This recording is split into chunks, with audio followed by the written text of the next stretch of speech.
Toujours le frère Antoine Fadi, toujours dans les exhortations de Zoul Lassan, toujours dans Bible.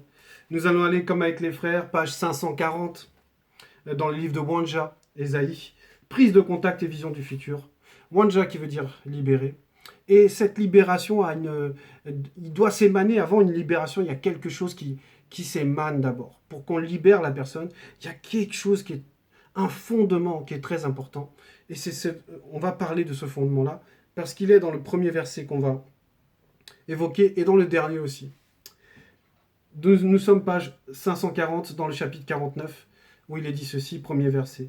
Écoutez-moi, virgule, vous qui poursuivez la justice, virgule, qui cherchez le verbe de l'oba, point d'exclamation. Donc ici, il s'adresse à des personnes, bon, par rapport à l'époque dans laquelle il parle, il va s'adresser à des personnes qui aiment la justice. C'est pour ça qu'ils vont la poursuivre, qu'ils vont être à la recherche de cette justice. Et ils vont rechercher, en fait, derrière cette justice, ils recherchent, en fait, le verbe de l'Oba, c'est-à-dire la compassion du verbe, la protection du verbe, la présence du verbe. Donc, c'est des personnes, on va dire, qui connaissent la vérité.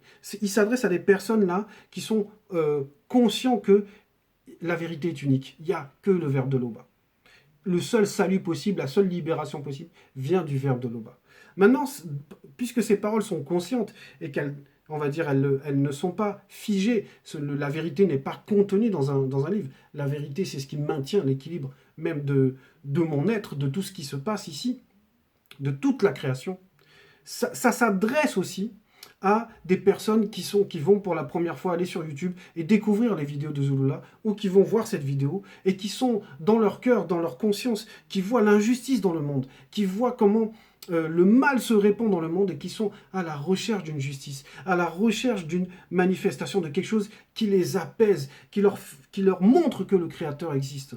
Et cette chose, c'est le verbe de l'Oba. Et ce verbe-là, c'est celui qui s'appelle Zulula 100. C'est par ces enseignements, c'est par la révélation qu'il nous apporte que la libération peut se faire. Donc, ces paroles ne sont pas liées qu'à l'époque de Wanja, mais sont intemporelles, traversent le temps, parce que ces fréquences-là viennent jusqu'à notre époque, parce que nous sommes sensibles à ces fréquences-là. La suite dit « Portez les regards sur le rocher avec un R majuscule, d'où vous avez été spirituellement taillé, virgule, sur le creux de la fosse, d'où vous avez été tiré, point. » Donc, à ces personnes, Wanja disait d'abord « Écoutez-moi », c'est-à-dire prêtez attention, analysez, recevez quelque chose, et maintenant, portez les regards, c'est-à-dire focalisez-vous, concentrez-vous, mais en même temps, ça veut dire considérer quoi ou qui? Le rocher avec un R majuscule. Il faut considérer le rocher. Parce que, en gros, le rocher, c'est la source, c'est la base, c'est la fondation. Le rocher, c'est une grosse pierre solide, quelque chose qui ne tremble pas, qu'on ne bouge pas facilement.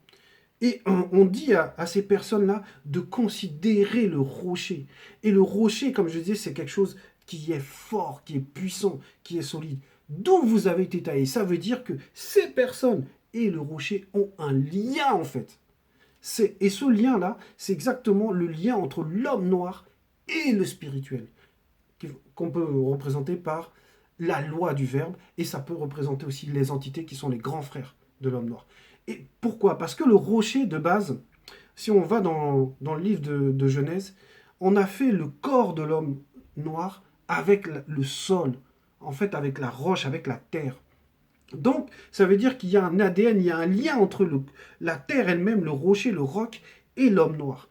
Et le corps de l'homme noir, c'est la loi naturelle. Voilà pourquoi on demande à ce peuple-là, à ces personnes-là, qui ici vont représenter les Noirs, le peuple noir, de considérer en fait leur source. Parce que si tu es taillé du rocher, ça veut dire que ta source, c'est le rocher. Et ça peut représenter, donc ici, ça va représenter l'enseignant, ça va représenter le verbe de l'Oba, mais ça va représenter aussi Wassé elle-même.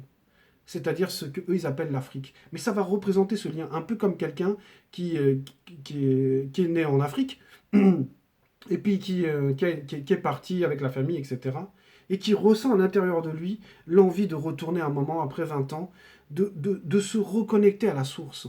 Voilà. C'est pour ça qu'il faut porter le regard. Il faut voir le lien de famille, en fait, entre le rocher et celui qui a été taillé du rocher. Et ça représente encore une autre profondeur, c'est que ce rocher-là va représenter le grand tout, c'est-à-dire les deux fils de Loba. Et maintenant, là, il y a un lien, en fait, entre ce grand tout-là et chacun des personnes qui aiment le Verbe, qui mettent en pratique le Verbe. Il y a un lien de famille, en fait. Donc, considérer le rocher aujourd'hui, c'est prendre au sérieux le Verbe de Loba. Par rapport à notre époque, c'est considérer qu'il n'y a que cela qui nous identifie, parce que si on est taillé de ce rocher, c'est qu'on tire notre identité de ce rocher. Donc l'homme noir doit s'identifier au Verbe de Loba, et même à celui qui, on va dire, incarne là le Verbe de Loba, puisque le Verbe a fusionné avec le deuxième né de la création, qui est Zulula. Donc, il y a un lien fort quand l'homme noir peut s'identifier à celui qui est le mandaté. Parce qu'il y a, on va dire, c'est naturel, l'homme noir, c'est le reflet du spirituel. Donc, l'homme noir doit s'identifier à cela. Et cette identification, c'est ce qui va aussi lui permettre de rejeter l'enseignement des blancs et des sans-mêlés, rejeter les religions, parce que les religions ne permettent pas l'identification de l'homme noir. C'est pour cela qu'il n'y a aucun prophète qui est noir dans aucun Coran, aucune Bible et dans les autres spiritualités. Aucun. Voilà. Le véritable prophète noir qu'on connaît là aujourd'hui, c'est Zulula. Voilà. Et c'est lui qui nous enseigne la vérité. C'est lui qui nous a montré que tous les prophètes sont noirs. Koudoumane, le premier-né de toute la création, ou Boussi, celui qu'ils appellent Moïse, ce sont tous des noirs. Ou Oumse, Noé, ce sont tous des noirs. Donc il faut considérer, on va dire, ce lien de filiation, cette identité naturelle. C'est ce qu'il dit ici. Verset, voilà, d'où vous avez été spirituellement taillé, virgule, sur le creux de la fosse, d'où vous avez été tiré, point. Verset 2. Ainsi le Verbe de Loba a compassion de Wumalombe, virgule. Il a compassion de toutes ses ruines, point, virgule. Donc, quand tu considères en fait que tu as un lien naturel avec le rocher, en fait, ton identité dépend du rocher, tu vas voir à quel point, en fait, ce qui s'émane du rocher est bon. Et qu'est-ce qui s'émane du rocher? Ainsi, le Verbe de Loba a compassion de Wumalombe, virgule, il a compassion de toutes ces ruines. Ici, la Wumalombe peut symboliser l'état de l'Afrique par rapport à notre époque. Quand on voit l'état de l'Afrique, quand on voit l'état de l'homme noir, quand on voit dans quoi il vit, comment il vit, et le Verbe va avoir compassion. Pour celui qui recherche la justice, cette justice qui est précisée dans le verset 1 avec un J majuscule, parce que ce n'est pas avec un J minuscule, pardon, et pas majuscule, parce que ici, là, ce J minuscule, c'est par rapport à l'injustice dans le monde. On a un désir de connaître la vérité, on a un désir de se dire, oui, on n'est pas livré à nous-mêmes. C'est cette justice-là. On vit des choses charnelles. Mais il y a une autre justice qui va se manifester avec un J majuscule, et on va le voir après. Mais c'est important de donner la précision maintenant. Parce que là, on nous dit qu'il y a une compassion qui va être manifestée par le Verbe. Il a compassion de toutes ces ruines. Il rendra, point virgule, il rendra son désert semblable à un jardin secret. Sacré, pardon, un jardin sacré. Donc ça veut dire qu'on va restaurer comme, boisser un peu comme le sanctuaire. C'est-à-dire que l'homme noir, le corps de l'homme noir, va redevenir un sanctuaire. Mais même le Wassé, le sol, le continent, on va dire, va récupérer de sa superbe. On va le restaurer. Parce qu'il était comme un désert. Un désert, c'est un endroit qu'on fuit. Un désert, c'est un endroit où il n'y a pas d'eau, où c'est, on va dire, aride. C'est où il y a peu de monde, en fait. Où il n'y a pas, en gros, de manifestation de bénédiction. Mais le Verbe va avoir compassion et on va rétablir la bénédiction. C'est ce que ça veut dire. Virgule. Et sa terre aride, un jardin de Monmon. Et ça, c'est très important. Parce que Monmon, c'est pas n'importe qui. Monmon veut dire doux, mais ça veut dire en gros que un jardin de Monmon, c'est glorieux. C'est, en fait, quand on voyait un jardin de Monmon, celui qu'ils appellent Salomon dans les Bibles, en fait, on voyait la manifestation de la sagesse, de l'intelligence. C'était une représentation de la création. C'était magnifique. Voilà. Et c'est cette magnificence, c'est ce qu'on va redonner à l'homme noir, qu'on va redonner au continent, à la source. Et oui, parce que le corps de l'homme noir est tiré aussi de ce continent. Donc il y a un lien, comme j'expliquais, entre le rocher et celui qui a été taillé du rocher, c'est-à-dire l'homme noir. Et dans ce cas-là, ici, la terre, le sol, Wassé. Donc on va redonner une gloire, on va restaurer Wassé, parce qu'on restaure aussi l'homme noir et qu'il y a un lien de filiation entre les deux. La joie et l'allégresse se trouveront au milieu d'elle, virgule, les actions de grâce et les chants des cantiques. Oui, parce que ça veut dire que le verbe va se répandre, que les gens vont se remettre dans l'adoration de l'Oba. En tout cas, les non-initiés, graciés, puisqu'ils vont bénéficier d'une grâce, c'est ce qu'on appelle la compassion. Voilà. Ceux qui sont connus vont se remettre à chanter l'Oba, à louer l'Oba, à wasser de plus en plus. Et on le voit actuellement, la vérité ne fait que de se propager. La libération, personne ne pourra l'arrêter. Verset 3. Peuple initié, virgule, sois attentif, point d'exclamation. Nation originelle, virgule, prête attention, point d'exclamation. Et oui. Et là, dans cette première phrase, parce qu'il y a plusieurs phrases après, mais dans cette première phrase, il y a quelque chose de très fort, il y a un message très fort. C'est que le peuple originel, en réalité, c'est le peuple initié. C'est ce que ça veut dire. C'est pour ça qu'on parle des deux en même temps. On dit peuple initié, virgule, sois attentif, point d'exclamation. Nation originelle, prête attention. Oui, parce que normalement, la nation originelle, ce sont les initiés.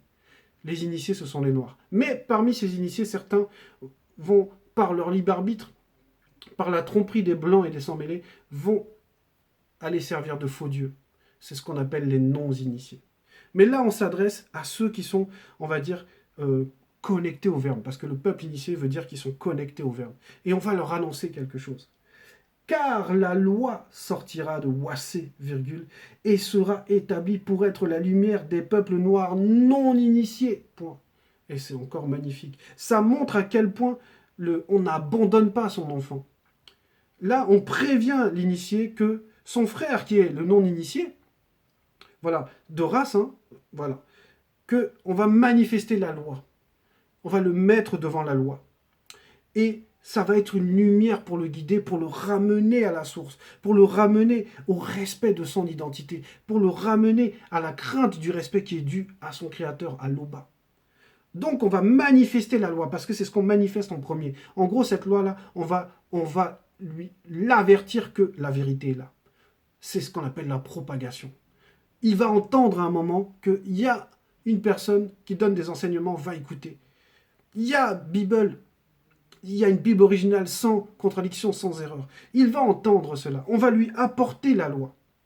Mais quand on apporte la loi, c'est pour qu'il puisse se ressaisir, qu'il puisse revenir à la source. Verset 4.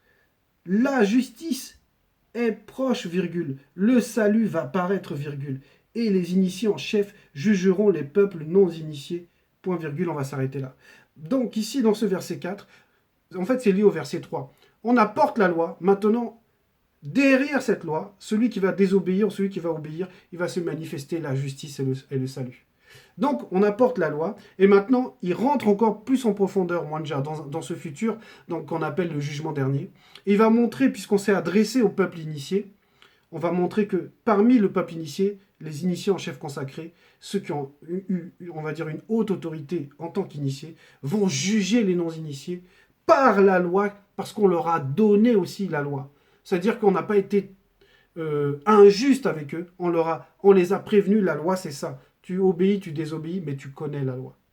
Et ce sont des noirs qui vont juger des noirs, parce que c'est peau pour peau, c'est la manifestation de la justice. C'est comme ça selon le verbe.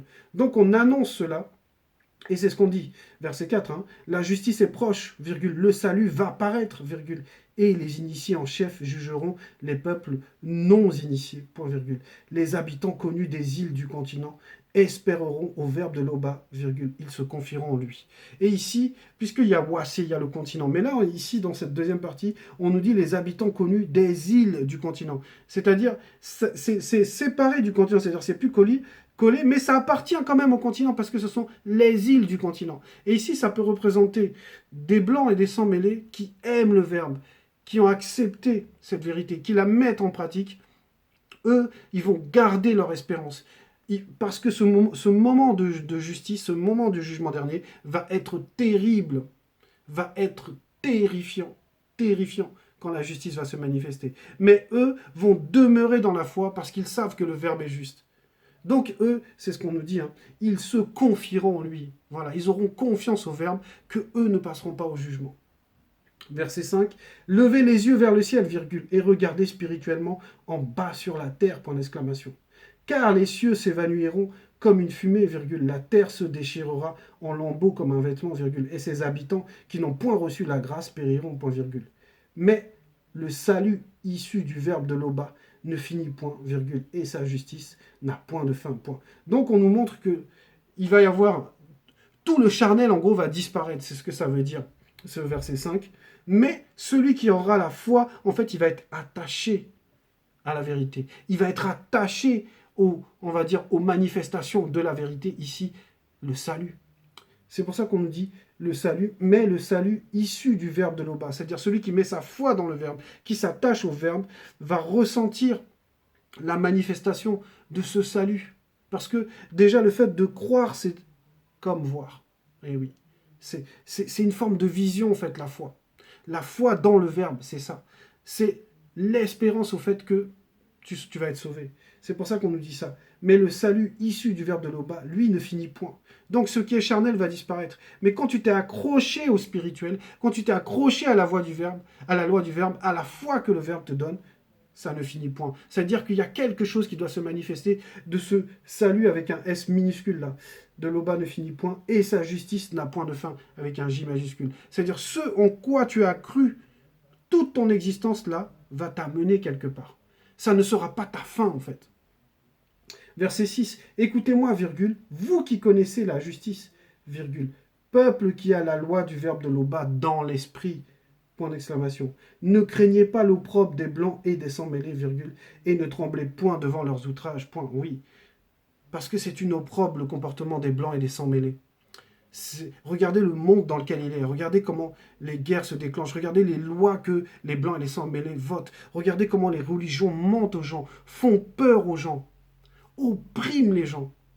Et on dit à l'homme noir, on lui dit, regarde le comportement de ceux qui n'ont pas la filiation naturelle que toi tu as. Voilà, regarde ça, observe ça, et dis-toi bien que la loi du verbe de l'Oba, elle est en toi. Donc ici, dans ce verset 6, on sépare deux catégories. On montre ceux qui ont l'ADN, puisque c'est ce qu'on nous dit, hein, peuple qui a la loi du verbe de l'Oba dans l'esprit. Dans l'esprit. C'est pour ça que, même dans la fin du verset 5, il a été dit « Mais le salut issu du verbe de l'Oba ne finit point, virgule, et sa justice n'a point de fin. » En gros, tu es attaché par ton esprit à la vérité. Tu es attaché donc au salut, tu es attaché à la justice. Donc, tu as cette marque, ton esprit-là, qui va représenter ton guide. Lui, il est dirigé par le verbe, par la lumière. Donc, lui, il ne va pas se perdre. Et même s'il va y avoir les outrages des blancs et des sans-mêlés, des comportements abominables, des choses qui vont être effrayantes, qui vont se manifester dans le visible, et qu'on nous-mêmes, on verra dans notre époque des choses effarantes, on ne doit absolument pas manifester de crainte. On doit manifester une confiance absolue au verbe de l'Oba. Parce que le verbe, c'est la justice. Le verbe, c'est l'amour. Le verbe, c'est l'équité. Donc, c'est ce qu'il disait là, Wanja.